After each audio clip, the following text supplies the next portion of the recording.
जो बाइडन ने words use किए हैं गुड डे फॉर वर्ल्ड, वो इसलिए क्योंकि इजराइल ने जो हमास चीफ सिनवार को मारा है उससे पूरी दुनिया को बेनिफिट होगा। इसके अलावा नेतन्याहू ने पूरा स्पीच पब्लिक किया है इंग्लिश लैंग्वेज में, जहाँ पे ये बात करते हैं कि किस तरीके से रफा में सिनवार को मारा गया है। इजराइल ने अपने ट्विटर हैंडल पे एक ड्रोन वीडियो पब्लिक करी है। ये वो बिल्डिंग है जहाँ पे सिनवार हमास के बाकी मिलिटेंट के साथ था। बाकी मिलिटेंट तो मारे गए, उसके बाद भी सिनवार कई घंटों तक इजराइल से अकेला लड़ता रहा। एक हाथ भी इसका कट गया, तब भी ये आखिरी तक लड़ता रहा। इस सोफे पे सिनवार बैठा है जहाँ पे इसके पास कुछ तलवार या सरिया टाइप का है और ये चीज ड्रोन की तरफ फेंकेगा। जब इजराइल ने ये समझ लिया कि अभी भी एक्टिव है और ये मरा नहीं है, तब उन्हें शक हुआ कि इसके पास एक्सप्लोजिव हो सकते हैं। फिर उसके बाद इजराइल की मिलिट्री ने एक स्नाइपर तैयार किया और उस स्नाइपर से सिनवार के सर पर बहुत दूर से गोली मारी गई। इस तरीके से कई घंटों की फाइट के बाद सिनवार मारा गया था। और आपने एक चीज देखी होगी, जब भी सिनवार के बारे में कुछ भी लिखा जाता है तो उसके आगे एक टाइटल ऐड किया जाता है, द आर्किटेक्ट ऑफ अक्टूबर 7। और नेतन्याहू ने भी ये बात बोली है कि सिनवार ही वो आदमी है जो हिटलर के बाद सबसे ज्यादा ज्यूज को मारा है। 1 year ago, Yahya Sinwar, the terrorist chief of Hamas, launched the October 7th massacre against Israel.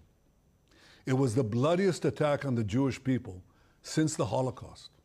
It was the worst attack on the Jewish state since the founding of Israel. Sinwar 20 साल तक Israel की jail में रहा था और जब ये छूटा तो इसने वापस हमास ज्वाइन कर लिया। इसको छोड़ना नेतन्याहू की एक बहुत बड़ी गलती थी। बात है 2011 की, जब 1000 फिलिस्तीनी सोल्जर्स रिलीज किए गए थे इजराइल के द्वारा, ताकि हमास ने जो इजरायली सोल्जर्स को पकड़ रखा है वो रिलीज किए जा सके, वो भी सिर्फ एक इजरायली सोल्जर के लिए। और इन 1000 प्रिजनर्स में से सिनवार भी था। और छूटते ही मानो इसने एक कमिटमेंट कर लिया था कि इजराइल पे एक बड़ा अटैक करेगा। और 7 अक्टूबर 2023 इन सब के पीछे सिनवार का ही हाथ था। और आज जो गाजा, लेबनान और हमास में हो रहा है उन सब के पीछे सिनवार है। और इसकी वजह से पहले इजरायली लोग मारे गए, फिर गाजा के कई लोग मारे गए। ऐसे करते करते कितने लोगों की जान चली गई और आखिर में खुद भी मर गया। और इसके अंदर जुनून इतना था कि आखिरी समय भी ये चाहता तो टनल में छिप सकता था, मगर ये फ्रंट लाइन पर सोल्जर्स के साथ खड़ा रहा। हाथ कटने के बावजूद ये इजरायली सोल्जर से लड़ रहा था। इमेजिन करिए ये किस मेंटालिटी के साथ ये काम कर रहा था।